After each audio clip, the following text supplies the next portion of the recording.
Parliamentary forces throughout Europe, throughout Asia, throughout most of the world, Latin America and North America, have created the basis for compromises that today we're finding quite disturbing with respect to even the elections in Europe on Sunday, where we saw the European Parliament moving vastly to the right, which is a disturbing trend and perhaps something that may continue, even though there is a lot of hope with respect to the level of worker organizations and militancy. We also have to recognize that there's also a possibility for perhaps nationalism and a very rapacious form of ethnic identity to become preeminent in a number of countries in Europe as well as in North America. I would like to suggest that if we were to analyze parliamentary unions, I would say the Democratic Party of the United States is not one of them, but unions, the Democratic Party and the AFL-CIO, and all the affiliates are not examples of parliamentary unions because the Democratic Party never really was the representative of the working class. It was a means to which workers could advance themselves politically. But certainly in countries around the world, parliamentary unions have failed miserably in the last 20 to 30 years. Even the country that many people had pointed out to have a militant workers' movement, many different garden varieties of communist parties such as India, we found a deterioration of representation there to the point that today they represent, I think, 9 members of many hundreds in the Lok Sabha, the Indian Parliament. I would say this, that we are dealing with Neanderthals. Some people have said it's the dinosaurs. And I think dinosaurs become extinct. But Neanderthals, apparently, based on contemporary DNA evidence, don't necessarily become extinct. And having, in other words, many of us may share some of their DNA as well. And I think that we could perhaps exist in a situation where existing unions, or contemporary unions, can remain and do what they can for their members, but those of us that care about workers who are seeking to advance their struggles must, in fact, go beyond that, and certainly that is an example of the wildly industrial workers of the world struggle, as well as a number of socialist types of struggle around the world. I think one of the questions that was asked, and it's kind of, I think I've gone through a number of periods where I thought, okay, let's go with these reforms that the AFL-CIO was engaging in the 1990s when John Sweeney was elected and see where it takes us. And it didn't take us very far, unfortunately, as I think even people who are supporters of the AFL-CIO would tell us. And I think similar types of patterns have taken place throughout the world. Let me give you one case study which I have become very interested in lately, as some of you may know, and that is the South African case, where you don't necessarily have a left union.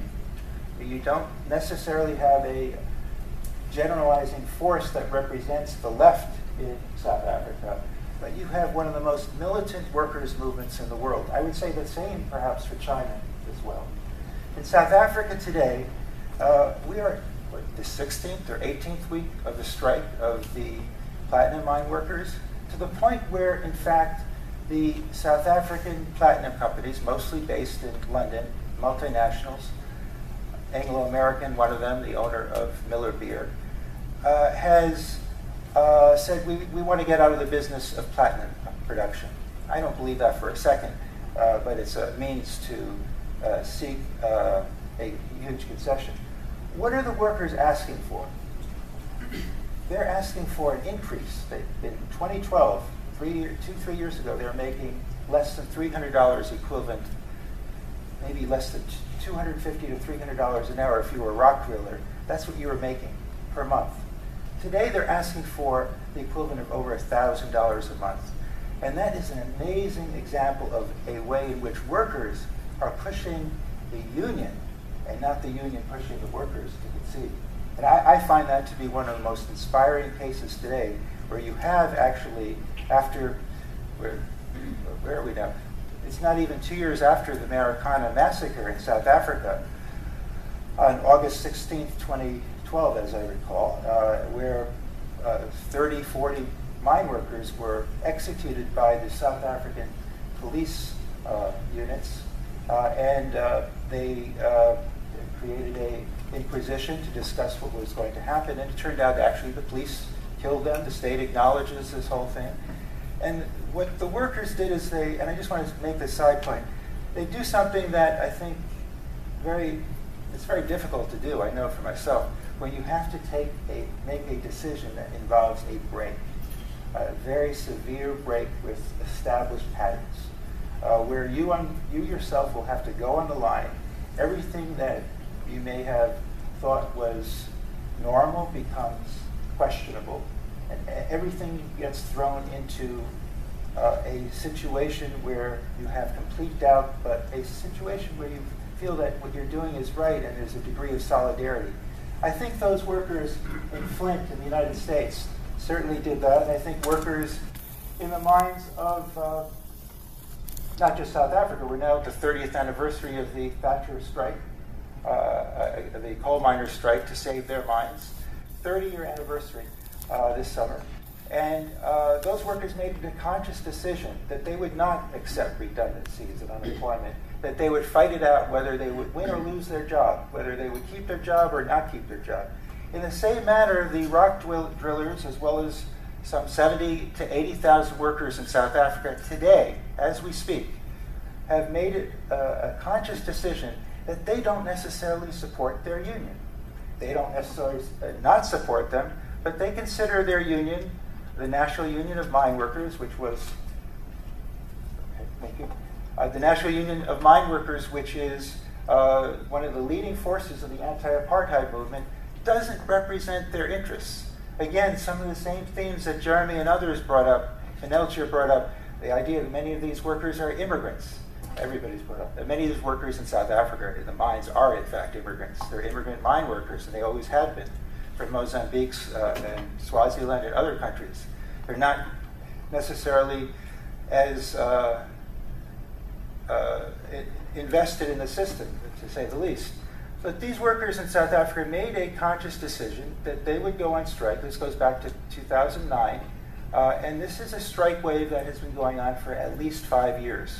A strike wave that involves millions of South African workers who were not part of the compact, the tripartite alliance that many refer to with the African National Congress and COSATU and the South African Communist Party, that they would in fact not even care. They wanted to ensure that their interests were advanced because they were completely ignored by these, which many of you are aware of, by these compacts over time. COSATU too is part of this issue because COSATU hasn't necessarily accepted the rights of workers to go on strike. These workers have done a lot more than what we do here in this country, I must say. We talk about getting killed.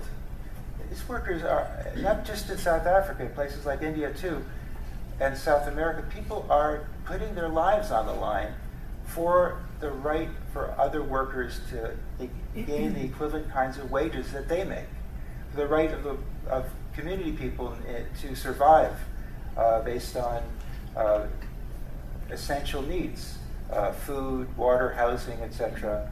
And these workers are telling their union that you don't necessarily represent us. On the other hand, we will be the clarion behind the union, and the union will not tell us. And so the foundation of the AMCU, the Association of Mine Workers and Construction Union, a kind of difficult term, but it's actually a cool name, AMCU, has no political progressive agenda, although they did ask to be a part of COSATU.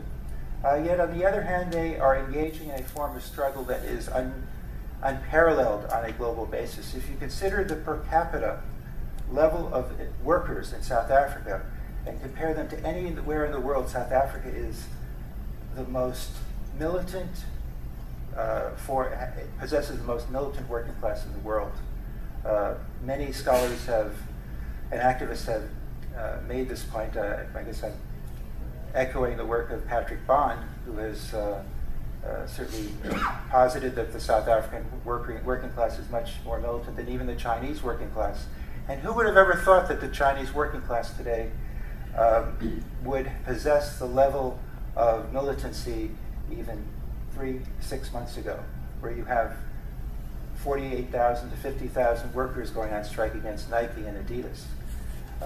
Anyway, this book that I would like to thank all the contributors, 10, 12, 15 contributors, I can't even count them, but I know them well and I would like to thank them all, come from all parts of the world and they represent different struggles.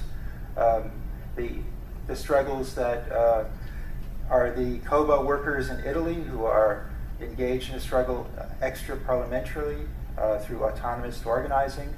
The Russian workers who, unfortunately, because of the conflict, may be not in the same position as they were in the past, because they may be not as capable of advancing those struggles today. That's an irony. The Chinese workers certainly is another example, but I can go throughout the world, and I think my time is about up. But the book also includes a case study of Madagascar and the forest workers who are concerned with their environment.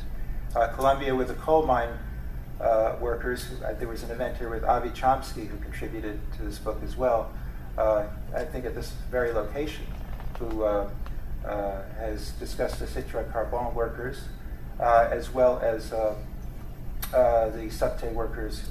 Another example of workers who have rejected their traditional union in Buenos Aires, subway workers.